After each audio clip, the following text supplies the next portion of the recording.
नमस्कार साथियों, रीट लेवल 1 के संदर्भ में आज हमारा अगला शिक्षण बिंदु है अभाज्य संख्याएं।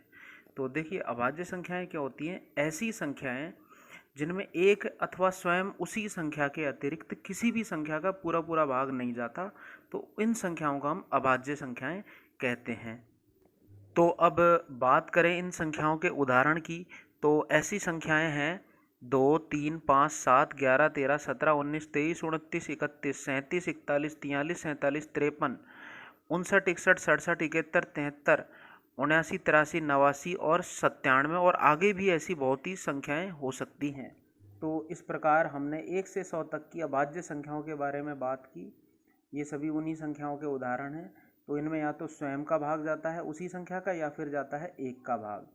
तो यदि हम 1 से 100 तक की संख्याओं के मध्य की अभाज्य संख्याओं की बात करें, तो 1 से 50 तक की संख्याओं के मध्य 15 अभाज्य संख्या होती है, तथा 1 से 100 तक की संख्याओं के मध्य कुल 25 अभाज्य संख्याएं होती हैं। तथा यदि बात करें सबसे छोटी अभाज्य संख्या की, तो सबसे छोटी अभाज्य संख्या होती है 2। तो आइए अब हम बात करते हैं संयुक्त संख्याओं की। इन्हें हम जनरली भाज्य संख्याएं कहते हैं। यह संख्या एक के अतिरिक्त 2 या 2 से अधिक संख्याओं का गुणनफल होती है, तथा जिन संख्याओं के गुणनफल से यह प्राप्त होती है, इन्हें इन संयुक्त संख्याओं का गुणनखंड कहते हैं। उदाहरण के लिए यदि हम देखें, 30 के गुणनखंड होते हैं 2 गुणा 3 गुणा 5, अर्थात 2 गुणा 3 गुणा 5 को यदि हम पुनः गुणा करें तो 30 ही आता है।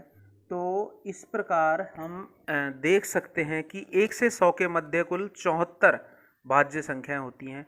अब बात रही संख्या 1 की, तो 1 न तो अभाज्य संख्या है तथा न ही संयुक्त संख्या है। तो आइए अब हम बात करते हैं इस अध्याय के सबसे महत्वपूर्ण शिक्षण बिंदु की, जो कि है अभाज्य गुणनखंड। गुणनखंड विधि द्वारा संख्याओं के अभाज्य संख्याओं के गुणा के रूप में टुकड़े करना अभाज्य गुणनखंड कहलाता है। देखिए, इसकी एक विशेष विधि होती है। तो इसके लिए हमें पहले भाजकता से संबंधित नियम कुछ जानना जरूरी होता है। तो सबसे पहले है 2 से भाजकता। तो साथियों, वे सभी संख्याएं 2 से पूर्णतः भाजित होंगी यदि उन संख्याओं का इकाई का अंक 0, 2, 4, 6 अथवा 8 हो। आइए इसे एक उदाहरण की सहायता से समझते हैं। तो यहाँ हमने दो संख्याएं ली हैं, 2583 तथा 3568। यहाँ देखिए, पहली संख्या का इकाई अंक 3 है तथा दूसरी संख्या का इकाई अंक है 8। तो जिस संख्या का इकाई अंक 3 है वह 2 से भाजित नहीं होगी, तथा जिस संख्या का इकाई अंक 8 है वह संख्या 2 से भाजित होगी। अब बात करते हैं 3 से भाजकता के नियम के बारे में। तो वे संख्याएं 3 से भाजित होती हैं जिनके अंकों का योग 3 से भाजित हो। वे संख्याएं सभी 3 से भाजित होंगी। यहाँ हम उदाहरण के लिए दोबारा दो संख्याएं ले लेते हैं। तो पहली संख्या है 5439 तथा दूसरी संख्या है 6431। दोनों संख्या के यदि हम अंकों का योग करें, तो पहली संख्या में हम करेंगे 5 + 4 + 3 + 9 = 21, तथा दूसरी संख्या में 6 + 4 + 3 + 1 = 14। तो देखिए, 21 जो है वो 3 से भाजित हो जाता है। इसका मतलब ये जो पहली संख्या है 5439, ये भी हमारी 3 से भाजित होगी, तथा दूसरी जो संख्या है उसमें 14 में पूरा पूरा 3 का भाग नहीं जाता है, तो यह हमारी संख्या 3 से भाजित नहीं होगी। तो इस प्रकार हम अंकों का योग करके संख्या की 3 से भाजकता के बारे में पता लगा सकते हैं। आइए अब अगला भाजकता का नियम देखते हैं, 5 से भाजकता। तो देखिए, 5 से भाजकता में यदि किसी संख्या का इकाई का अंक 0 अथवा 5 हो तो वह संख्या 5 से भाजित होगी। इसमें सिर्फ इकाई का अंक देखा जाता है 2 की तरह। तो 5 से भाजकता के लिए हम दो उदाहरण ले लेते हैं। तो यहाँ हमारे सामने दो उदाहरण इस प्रकार हैं, 5860 तथा दाईं ओर है 8561। तो देखिए, बाईं ओर वाली संख्या में इकाई का अंक 0 तथा दाईं ओर वाली संख्या में इकाई का अंक 1 है। तो बाईं ओर वाली संख्या 5860 5 से भाजित होगी, तथा दाईं ओर वाली संख्या 5 से भाजित नहीं होगी। तो आइए अब हम अभाज्य गुणनखंड विधि द्वारा संख्याओं के अभाज्य गुणनखंड ज्ञात करने का प्रयास करते हैं। तो यहाँ हमने उदाहरण लिया है, एक तो 60 तथा दूसरा उदाहरण लिया है 100। तो देखिए, 60 के अभाज्य गुणनखंड करने के लिए सबसे पहले हम इस प्रकार का एक फ्रेम बनाएंगे, अभाज्य गुणनखंड फ्रेम हम इसे बोल सकते हैं। तो पहले हम इस प्रकार 60 को लिख लेंगे। तो देखिए इसमें इकाई का अंक 0 है, तो सबसे पहले हम 2 का भाग देंगे, तो 2 का भाग 60 में देने पर हमें प्राप्त होगा 30। पुनः इकाई का अंक 0 होने की वजह से हम दोबारा 2 का भाग देंगे, तो हमें 2 का भाग 30 में देने पर प्राप्त होगा 15। अब देखिए इसमें 3 का भाग जाएगा, तो 3 पंजे 15। अब यहाँ पर 3 का भी भाग नहीं जा रहा, तो अब हम 5 का 5 में भाग देंगे तो आ गया 1। तो इस प्रकार देखिए 60 के अभाज्य गुणनखंड हो गए 2 गुणा 2 गुणा 3 गुणा 5। इसी प्रकार अब हम दूसरी संख्या 100 के अभाज्य गुणनखंड ज्ञात करने का प्रयास करेंगे। तो सबसे पहले अभाज्य गुणनखंड फ्रेम में हम 100 लिख लेंगे। तो इसमें इकाई का अंक 0 होने की वजह से हम 2 का भाग देंगे, तो 2 का 100 में भाग देने पर हमें 50 प्राप्त होगा। दोबारा इकाई का अंक 50 में 0 होने की वजह से 2 का भाग दिया तो 25 आ गया। अब 25 में देखिए 2 का भी भाग नहीं, 3 का भी भाग नहीं, तो 5 का भाग जाएगा, 5 पंजे 25 तथा 5 प्राप्त हुआ। तो 5 में हम 5 का भाग देंगे तो हमें 1 प्राप्त हुआ। तो इस प्रकार देखिए 100 के अभाज्य गुणनखंड हमें प्राप्त हुए 2 गुणा 2 गुणा 5 गुणा 5। तो आइए अब हम इस शिक्षण बिंदु के अभ्यास प्रश्न हल करने का प्रयास करते हैं। पहला प्रश्न है आरटेट 2011 से संबंधित कि 720 के अभाज्य गुणनखंड हैं और ये रहे हमारे 4 ऑप्शन। तो ये अभाज्य गुणनखंड याद करने के लिए हम अभाज्य गुणनखंड विधि का काम में लेंगे, साथ ही काम में लेंगे भाजकता के नियमों को।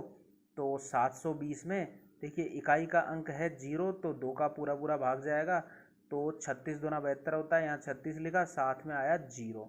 पुनः इकाई का अंक 0 होने की वजह से दोबारा 2 का भाग दिया, तो 360 में 2 का भाग देने पर प्राप्त हुआ 180।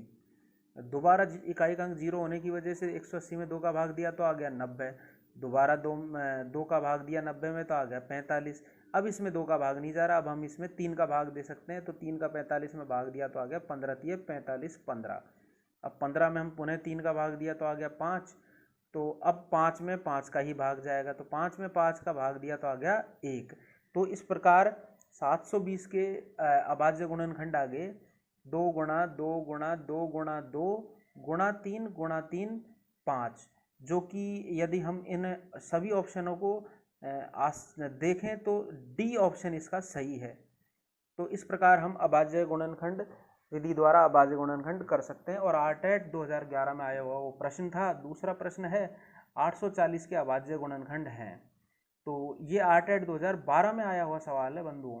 तो 840 लिख लिया पहले, तो 2 का भाग दिया तो इसमें आ गया 420। अब पुनः 420 में इकाई का अंक 0 है, तो 2 का भाग दिया, तो 2 का भाग दिया तो आ गया 210। 2 का भाग देने का मतलब होता है संख्या को आधा कर दीजिए।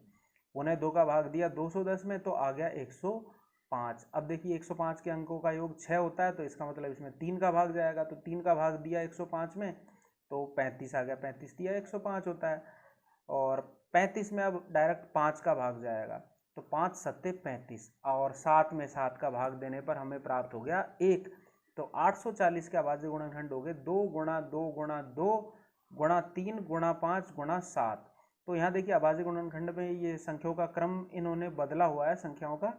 तो ऑप्शनों को हम सावधानी पूर्वक यदि देखते हैं तो देखिए बी ऑप्शन हमारा इसमें सही होगा, अर्थात इस सवाल का सही उत्तर होगा बी। एक और प्रश्न देखते हैं हमारी तरफ से बनाया हुआ है।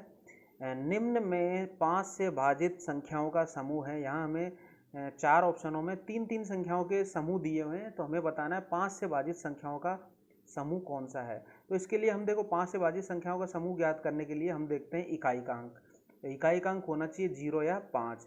तो हम तीनों ही ऐसी संख्या होनी चाहिए जिसमें इकाई का अंक या तो 0 हो या फिर हो 5। यहाँ देखिए 30, 55 और 95 तीनों में इकाई का अंक या तो 0 है या फिर है 5। तो इस सवाल का लिए उत्तर होगा ऑप्शन सी। तो साथियों यहाँ हमारा भाज्य अभाज्य संख्याएं तथा अभाज्य गुणनखंड से संबंधित शिक्षण बिंदु होता है समाप्त। जल्द ही आपके सामने नया शिक्षण बिंदु रीट लेवल 1 से संबंधित लेकर हाजिर होंगे। धन्यवाद साथियों।